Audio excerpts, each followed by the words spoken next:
Welcome students. आज हम start कर रहे हैं यहाँ पे कंप्यूटर ऑर्गेनाइजेशन एंड आर्किटेक्चर। ठीक है, तो यहाँ पे हम इसको बहुत अच्छे से आज कवर करेंगे हर टॉपिक को। ठीक है, तो वीडियो में बने रहें, देखेंगे आज हम इसमें क्या क्या पढ़ने वाले हैं। वन शॉट सीरीज होने वाली है यूनिट 1 की। सबसे पहले हम आपके लिए लेके आए हैं आज यहाँ पे क्वेश्चन नंबर 1। क्वेश्चन नंबर 1 है हमारा functional unit of digital system. इसमें हम इसकी इनपुट यूनिट, आउटपुट यूनिट, ठीक है, सेंट्रल प्रोसेसिंग यूनिट, वो storage unit, memory unit and इसका ब्लॉक डायग्राम देखेंगे, जो कि एग्जाम में बहुत बार रिपीट होता है। और इसका लिखने का तरीका भी जानेंगे कि एग्जाम में आपको एग्जामिनर के सामने कैसे प्रेजेंट करना है, क्योंकि प्रेजेंटेशन पे नंबर आपकी अगर याद भी कम है, अगर आपकी प्रेजेंटेशन अच्छी है तो आपको बहुत अच्छे मार्क्स वहां पे मिलेंगे। तो एक बात का ध्यान रखना है कि अच्छे से चीजों को प्रेजेंट करना है, ज्यादा भरने की कोशिश नहीं करनी। ठीक है, तो अब स्टार्ट करते हैं इस क्वेश्चन को। हम क्या करेंगे, आज हमने एक क्वेश्चन लिया है, ठीक है, इसका हम पूरा सोल्यूशन बताएंगे। इसी तरह से आपको हर यूनिट के जो सबसे ज्यादा इंपॉर्टेंट क्वेश्चन है वो आपको इस सीरीज में मिलेंगे। तो चैनल को अभी सब्सक्राइब कर लें और वीडियो पसंद आए तो वीडियो को लाइक भी करना। और इसके जो नोट्स हैं वो भी आपको फ्री डिस्क्रिप्शन में लिंक मिल जाएगा, आप डाउनलोड कर सकते हैं बिल्कुल फ्री।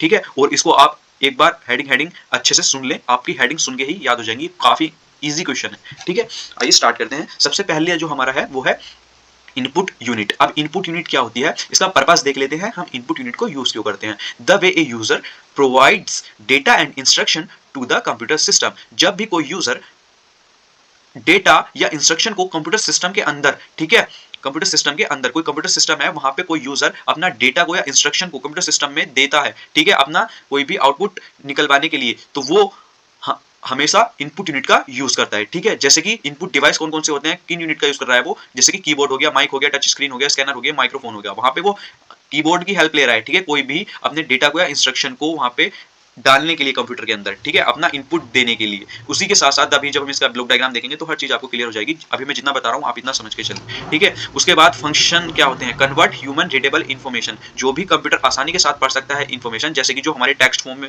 होती है वो भी ह्यूमन अच्छे से पढ़ सकते हैं, इमेज में होती है वो भी अच्छे से पढ़ सकते हैं, कोई साउंड होता है तो वो ह्यूमन सुन के अच्छे से अपने रीडेबल फॉर्म में उसको समझ सकता है। उसको क्या करता है, जो भी उसको कन्वर्ट करता है, किस में कन्वर्ट करता है, डिजिटल सिग्नल्स में कन्वर्ट करता है। ठीक है, जो कि ह्यूमन कंप्यूटर अंडरस्टैंड कर सके। ठीक है, जो भी ह्यूमन की रीडेबल इंफॉर्मेशन होती है उसको डिजिटल सिग्नल में कन्वर्ट करता है, ये इसका फंक्शन होता है। इस बात को बस ये लाइन मेन है इसकी, ठीक है, वो जिससे कि कंप्यूटर उसको अंडरस्टैंड कर पाए और जो भी आप उससे आउटपुट निकलवाना चाहते हैं या प्रोसेस करवाना चाहते हैं उसको वो कर पाए। ठीक है, ये लाइन इसकी सबसे ज्यादा इंपॉर्टेंट थी। अब इसका एक एग्जांपल भी आप इसी तरह के पांचों पॉइंट सबके बनाने हैं आपको, और सब में एक लाइन को एक्सप्लेन करना है। ठीक है, नंबर काफी अच्छे आएंगे। ठीक है, ये टेक्निक होती है, जितनी ज्यादा हेडिंग होंगी उतने ज्यादा अच्छे नंबर आएंगे, और सब में एक एक लाइन लिखनी है, ये एक दूसरे से रिलेटेड ही है। ठीक है, एग्जांपल पे आप कुछ भी बना के लिख सकते हो। यहाँ पे लिखा है कि typing on a computer translate your की स्ट्रोक्स इनटू बाइनरी कोड। जो भी आपकी चीजें हैं, जो भी आपने इंस्ट्रक्शन दी है अपनी लैंग्वेज में, उसको क्या करता है, बाइनरी कोड में कन्वर्ट करता है। ठीक है, जिससे कि कंप्यूटर और आसानी से आपकी सभी चीजों को रन कर पाए। ठीक है, क्योंकि कंप्यूटर हमेशा 0 और 1 बाइनरी कोड में ही चीजों को रन करता है। उसके बाद आती है इंपोर्टेंस। क्या इंपोर्टेंस है, अगर हम इसका यूज ना करें तो क्या होगा, इसकी इंपोर्टेंस क्या है, तो वही लिखा है विदाउट इनपुट।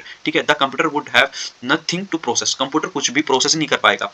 क्यों, क्योंकि जब तक हम उसमें कीबोर्ड की मदद से कोई इंस्ट्रक्शन ही नहीं देंगे, कुछ उसको डेटा ही नहीं देंगे, तो वो रन किस चीज को करेगा। तो यहाँ पे इसीलिए हम इसको यूज करते हैं सबसे पहले। ठीक है, उसके बाद आता है, अब देखते हैं आउटपुट यूनिट। आउटपुट यूनिट में यहाँ पे टिक एक्स्ट्रा लग गया, ठीक है, इसको कट कर लेना। उसके बाद हम आउटपुट यूनिट में भी पर्पस देखेंगे, क्योंकि हम आउटपुट यूनिट को क्यों यूज कर रहे हैं। आउटपुट यूनिट का पर्पस क्या है, तो presents processed result to the user. जो भी हमारा प्रोसेस्ड होकर रिजल्ट आया है उसको प्रेजेंट करता है हमारा आउटपुट यूनिट। ठीक है, आउटपुट डिवाइस कौन कौन से होते हैं, जैसे कि हमारा हो गया मॉनिटर। ये मॉनिटर कुछ इस तरीके से दिखाई देता है। ठीक है, यहाँ पे लिख भी दिया है। ठीक है, उसके बाद स्पीकर होगा, स्पीकर कुछ इस तरीके से दिखाई देते हैं। प्रिंटर, ये प्रिंटर, और उसके बाद हेडफोन। यहाँ पे जो भी आपने इंस्ट्रक्शन उसको दी है वो यहाँ पे आपके लिए रिजल्ट शो कर देगा कंप्यूटर में। अगर आपने कोई सॉन्ग चलाया है तो सॉन्ग की जो आवाज आएगी वो हमारे स्पीकर से आएगी, तो वो भी एक आउटपुट की तरह वर्क करेगा। ठीक है, तो इसी तरीके से हमारे आउटपुट डिवाइस भी वर्क करते हैं। उसके बाद फंक्शन आते हैं। फंक्शन क्या होता है, convert digital signal back into human understandable form like image, text और साउंड। जो भी हमने यहाँ पे शुरू में क्या किया था, जो भी ह्यूमन आसानी से इंफॉर्मेशन को अंडरस्टैंड कर पा रहा था उसको कन्वर्ट किया था हमने डिजिटल सिग्नल में। अब यहाँ पे उल्टा हो रहा है, जो भी हमारा डिजिटल सिग्नल था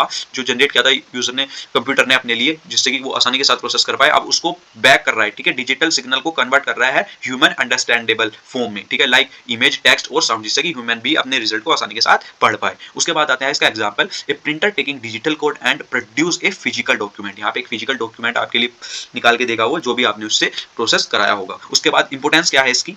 ठीक है, इंपोर्टेंस में देख लेते हैं, allows us to interact with and see the result of computer processing. आपने जो भी अपना इंस्ट्रक्शन या डेटा प्रोसेस कराया है उसका जो भी रिजल्ट निकल के आया है वो आप आउटपुट यूनिट के द्वारा देख सकते हो। ठीक है, आउटपुट डिवाइस पर देख सकते हो। ठीक है, तो यहाँ पे हमारे इनपुट और आउटपुट यूनिट कंप्लीट होते हैं। बहुत ईजी है, अगर आप थोड़ा सुन भी ले तो भी आप अच्छे से याद कर पाओगे। ठीक है, और यहाँ पे एक एक्स्ट्रा पॉइंट मैं बता देता हूँ, अगर आपको ये भी पॉइंट ध्यान आए तो आप वहाँ पे एग्जाम्पल में, ठीक है, एग्जाम्पल में कीबोर्ड माउस जो भी आपके इनपुट डिवाइस आ रहे हैं, या डिवाइस करके आप काफी सारे डिवाइस भी लिख सकते हो जिससे कि लाइन भरी हुई लगे, और ऐसे लिखना कि कीबोर्ड इस लाइन में लिख दिया, फिर माइक इस लाइन में, ऐसे नंबर डाल के कि 5 डिवाइस लिख दिया तो आपकी 5 लाइन तो वैसे ही वहाँ पे भर जाएंगे, अगर कुछ भी याद नहीं आ रहा तो। वरना ये सबसे इंपॉर्टेंट है, ठीक है, अगर सीओए में है तो आप इनपुट यूनिट कहीं भी कोई से क्वेश्चन में भी थोड़ा थोड़ा करके बीच बीच में एक्सप्लेन कर सकते हो, ठीक है, ऐसा ना लगे कि हेडिंग वेडिंग डाल के, मतलब कहीं भी ये उससे रिलेटेड ही है, ठीक है। अगर आपको बिल्कुल ही बना के लिखने वाले बच्चे हुआ तो वहाँ पे आपके लिए भी कारगर हो सकती हैं अच्छी चीजें, ठीक है। उसके बाद आते हैं हम सेंट्रल प्रोसेसिंग यूनिट, ठीक है। यहाँ पे ये सबसे इंपॉर्टेंट टॉपिक है इसका, सेंट्रल प्रोसेसिंग यूनिट आपको पता होना चाहिए। सेंट्रल प्रोसेसिंग यूनिट होता क्या है, सबको पता है भाई, सीपीयू होता है। सीपीयू क्या करता है, सीपीयू कंप्यूटर का है ब्रेन, ठीक है। इसका पर्पस क्या होता है, the brain of the computer responsible for executing instruction, ठीक है। जो भी सारी इंस्ट्रक्शन होती है वो एग्जीक्यूट कौन करता है, हमारा सीपीयू। सीपीयू क्या होता है, जैसे कि ह्यूमन के अंदर ब्रेन होता है ना, ऐसे ही जो कंप्यूटर के अंदर सीपीयू होता है वो उसका ब्रेन होता है, ठीक है। तो ये ब्रेन क्या करता है, जो भी हमारी इंस्ट्रक्शन है, जो भी हम बात कर रहे हैं, तो हम ब्रेन से एनालाइज करते हैं, ऐसे ही जो कंप्यूटर होता है वो अपने सीपीयू से एनालाइज करता है हर चीज को, ठीक है। उसके बाद इसमें 2 यूनिट होती है, एक तो एलयू, उसके बाद आती है सीयू। एलयू क्या होती है, अर्थमेटिक लॉजिक यूनिट। इसमें क्या आता है, परफॉर्म कैलकुलेशन। ये क्या करता है, कैलकुलेशन परफॉर्म करता है, एडिशन सब्सट्रैक्शन ईटीसी, जो भी मल्टीप्लिकेशन जो भी होती है, ये कैलकुलेशन को हमारे लिए परफॉर्म करके देता है। एंड लॉजिकल कंपैरिजन, जैसे कि greater than, less than, etc, ये सब चीजें हमारी एएलयू में परफॉर्म होती हैं। उसके बाद आता है कंट्रोल यूनिट, ठीक है। इसको बहुत ही कॉम्प्लिकेटेड लैंग्वेज में हमारे टीचर्स पढ़ा देते हैं, ठीक है। तो बहुत सिंपल वे में जितना आप एग्जामिनर को लिख के दोगे वो उतने ही अच्छे मार्क्स देगा, ठीक है। उसके बाद आता है control unit. Control units data flow, ठीक है, interrupts instruction and tell other unit what to do. ये अदर यूनिट को बताती है कि अब तुम्हें क्या काम करना है, ठीक है, आगे, ठीक है। तो पूरा कंट्रोल इस कंट्रोल यूनिट के पास होता है, ये हर चीज को बताती है कि आगे तुम्हें अब क्या करना है, व्हाट टू डू, ठीक है। उसके बाद आता है फंक्शन। फंक्शन में क्या, fetch instruction from memory, डिकोड्स them and execute them using ALU, ठीक है। तो इस लाइन को समझने के लिए अभी हम एक डायग्राम पर चलते हैं, ठीक है। अब यहाँ पे देखिए, इस लाइन को समझिए।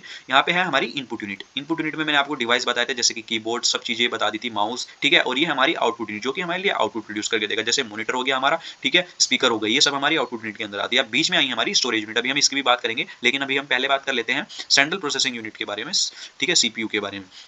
अब ये क्या है, यहाँ पे इसमें 2 चीजें हैं आपके लिए, एक तो है कंट्रोल यूनिट जिसको हम सीयू बोलते हैं, एक लॉजिकल अर्थमेटिकल यूनिट, ठीक है। 2 ही बातें यहाँ पे हमने ऊपर देखी इसके बारे में, 2 चीजें अभी हमने पढ़ी, एएलयू और सीयू, ठीक है। तो यहाँ पे इसमें लिखा है फैच इंस्ट्रक्शन फ्रॉम मेमोरी, ठीक है।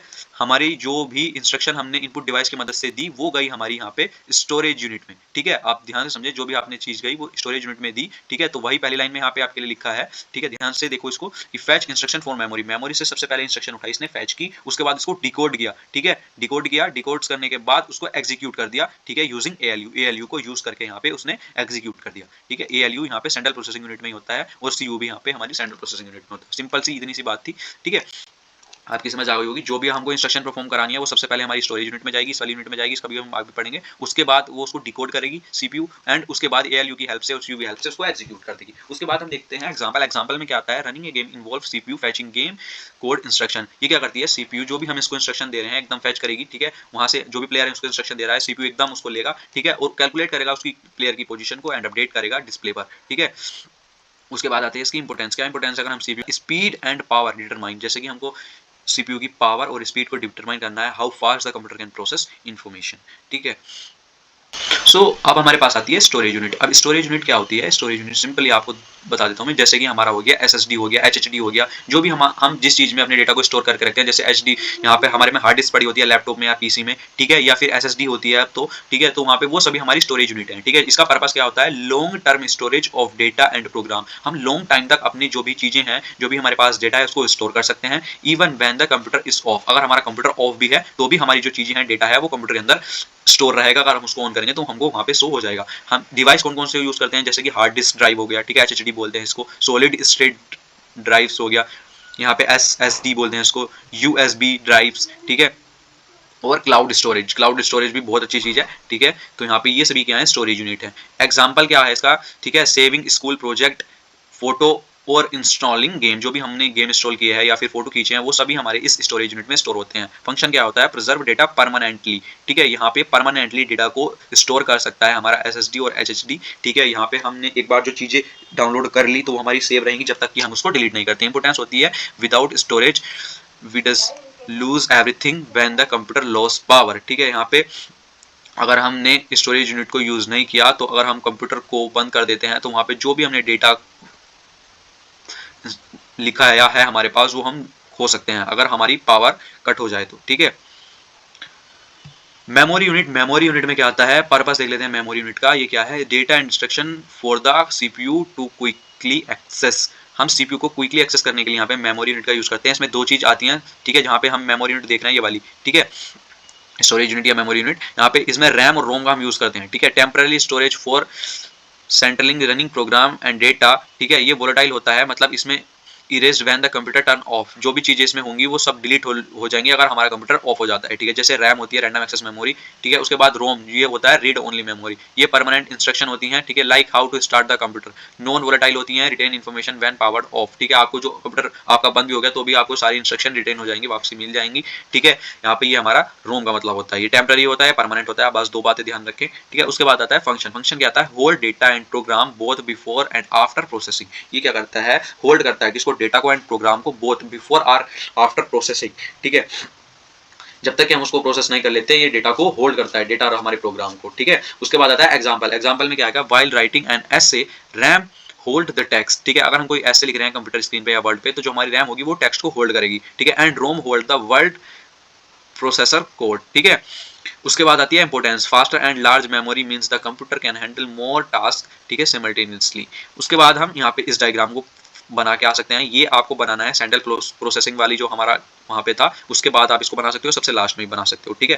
और यहाँ पे आपको लिख के आना हेडिंग में, ये है हमारा block diagram of computer, simple सा है, ठीक है। और यहाँ पे ये वाली जो लाइन है ये हमारी डेटा फ्लो को बताती है कि हमारा डेटा इधर से इधर जाएगा, और ये वाली जो लाइन है ये हमारी कंट्रोल फ्लो को बताती है, ठीक है। तो इस वीडियो में सिर्फ इतना ही। ये हमारा क्वेश्चन 1 यहीं पे आज हमारा कंप्लीट होता है। इसमें हमने आपके लिए नोट्स डिस्क्रिप्शन में डाल दिया, आप डाउनलोड कर सकते हो, ठीक है। इसका हमने इंपोर्टेंट क्वेश्चन का सोल्यूशन देख लिया, ठीक है। ये काफी इंपोर्टेंट क्वेश्चन था और काफी इजी क्वेश्चन था, और आप इसको कमेंट में बताना है कि आप इसके आगे की जो पार्ट है वो चाहते हैं या नहीं मैं लेके आऊँ, ठीक है। क्योंकि काफी इजी लैंग्वेज में था, ये सभी चीजें आपको समझ जरूर आई होंगी, ठीक है। और इसी तरह से हम कवर करेंगे सारे लास्ट PYQ जो कि एग्जाम में आगे भी आने की ज्यादा संभावनाएं हैं, ठीक है। तो हमको कमेंट करके बताना, और चैनल को भी सब्सक्राइब कर देना और लाइक करके बताना, ठीक है। और कमेंट एक जरूर करना, मैं कमेंट के लिए बोलता हूँ, आप बताते नहीं है। मिलते हैं नेक्स्ट वीडियो में।